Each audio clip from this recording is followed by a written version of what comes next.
Honda की 2025 XL 750 ट्रांसेल्प पर एक नजर डालते हैं। इस बाइक में इस साल कुछ छोटे मोटे बदलाव किए गए हैं, जैसे कि विंडस्क्रीन के बीच में एक नया एरोडायनामिक्स है और यह बेहतर एरोडायनामिक्स के लिए है। यह एडजस्टेबल नहीं है, लेकिन इसकी सुरक्षा वाकई अच्छी है। हमने आज इसे चलाया और एक सामान्य मोटो हेलमेट के साथ यह वाकई अच्छा था। तो 2025 के लिए एक और बदलाव नया डिस्प्ले है। इसे चालू करें। यह एक नया TFT डिस्प्ले है, CB 750 हॉर्नेट के समान ही फुल TFT डिस्प्ले। नेविगेट करना वाकई आसान है। इसमें हॉर्नेट की तरह ही बाईं ओर बार पर नया कंट्रोल पॉड है और कुल मिलाकर इसे नेविगेट करना बहुत आसान है। अफ्रीका ट्विन के मुकाबले ये कहीं ज्यादा तार्किक है। आप बस कुछ बटन दबाकर इसमें आसानी से जा सकते हैं और अपने बदलाव कर सकते हैं। ठीक है, आप 6 अलग अलग यूजर मोड में से चुन सकते हैं। उनमें से 2 को कस्टमाइज किया जा सकता है और फिर आपके पास standard mode, rain mode, sport mode और होंडा की दूसरी बाइक्स की तरह ही कुछ और चीजें हैं।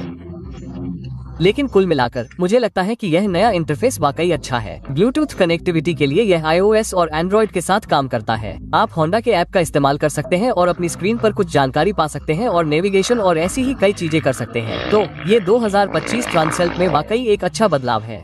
2025 ट्रांसेल्प में एक बदलाव सस्पेंशन सेटिंग्स का है। अब उन्हें पिछली पीढ़ी के मॉडल के मुकाबले थोड़ा सख्त किया गया है।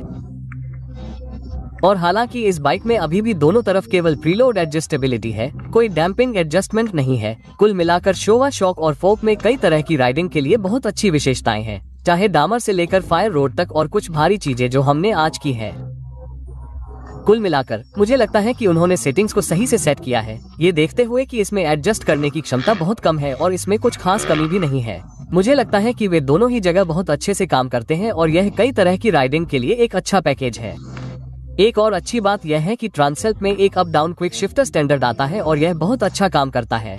आज की राइडिंग बहुत ही शानदार रही। इससे कोई फर्क नहीं पड़ता कि हम ऑन रोड हैं या ऑफ रोड। बड़े मोटोक्रॉस बूट्स के साथ भी शिफ्ट्स को पकड़ना बहुत आसान है।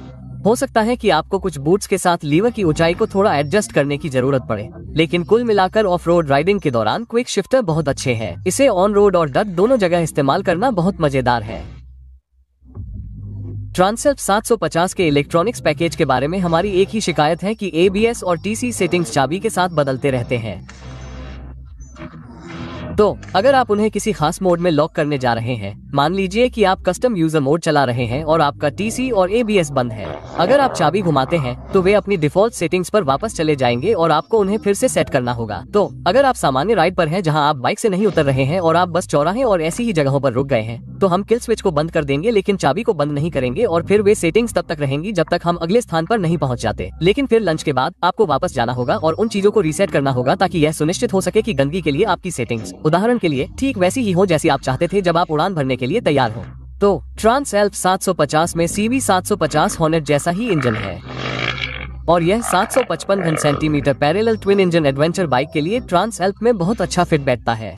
इसमें हमेशा वो निचले से मध्यम रेंज का टॉर्क होता है जिसकी आपको तलाश होती है, लेकिन जब आप हाईवे पर जाते हैं तो ये काफी अच्छा रेव करता है और ड्राइव भी अच्छा करता है और यह एक तेज बाइक है। यह वाकई मजेदार है। यह ओपन एस एडवेंचर बाइक जितनी तेज नहीं है, लेकिन कुल मिलाकर इंजन का प्रदर्शन काफी शानदार है, लेकिन खास तौर पर ऑफ रोड के लिए ये काफी ट्रैक्टेबल है। ये कोनों से काफी टॉर्क देता है। जब आप ढीली मिट्टी वाली सतह पर होते हैं तो ये थ्रॉटल को नियंत्रित करना वाकई आसान बनाता है। यह एडवेंचर बाइक, यह इंजन वाकई बहुत अच्छा फिट बैठता है और मुझे लगता है कि यह मिडिल वेट क्लास काफी दिलचस्प है। आजकल जो पैरेलल ट्विन्स हैं, उन्हें चलाना वाकई मजेदार है और ट्रांसेल्प भी इसका अपवाद नहीं है। मुझे लगता है कि यह एकदम सही है और ईमानदारी से कहूँ तो ट्रांसेल्प एक ऐसी बाइक है जो होंडा के लाइनअप में नहीं थी। उनके पास पहले ऐसा कुछ नहीं था, कम से कम संयुक्त राज्य अमेरिका में तो नहीं। आपके पास अफ्रीका ट्विन था और फिर आप 300 घन-सेंटीमीटर सिंगल्स पर आ गए और अब इस 755 घन-सेंटीमीटर ट्रांसेल्प के साथ उन्होंने उस बीच की जगह को भर दिया है और मुझे लगता है कि उन्होंने अपने एडवेंचर फैमिली को बहुत अच्छे से बनाया है। चेसिस के बारे में एक और बात जिसका जिक्र करना जरूरी है, ट्रांसेल्प में 21 इंच फ्रंट और 18 इंच रियर है। तो इस मोटरसाइकिल के लिए एडवेंचर टायर्स की कोई कमी नहीं है। हम आज इन बैटल एक्सेस को चला रहे हैं। हमने इन्हें स्टॉक स्ट्रीट प्रेशर पर चलाया और कुल मिलाकर मैं कहूँगा कि ये वाकई अच्छे रहे। राइड थोड़ी कठोर थी, लेकिन हम आज बहुत सारे हार्ड एज स्टफ से टकरा रहे थे और इसलिए हम इन सुपर अच्छे गोल्ड रिम्स को नुकसान नहीं पहुंचाना चाहते थे। लेकिन कुल मिलाकर मुझे लगता है कि यह व्हील और टायर पैकेज आपको बहुत सारे विकल्प देता है। अगर आप ज्यादा टूरिंग करने जा रहे हैं तो आप कम आक्रामक नॉबी ले सकते हैं, लेकिन अगर आप वाकई आक्रामक ऑफ रोड राइडिंग या नर्म रेत पर जाने वाले हैं तो आप इस बाइक पर एक अच्छा नॉबी पा सकते हैं और इसमें चुनने के लिए बहुत कुछ है। तो यह वाकई एक अच्छी बात है। आप जानते हैं, होंडा ने ये सुनिश्चित किया है कि आप ट्रांस ALP पर सबसे अच्छे एडवेंचर टायर पा सके। यह मिडिल वेट एडवेंचर कैटेगरी बहुत ही दिलचस्प है क्योंकि इसमें बहुत सारे मॉडल हैं। लेकिन होंडा का ट्रांस एल्प आप जानते हैं $9,999 का है और इसमें सभी घंटियां और सीटी नहीं है।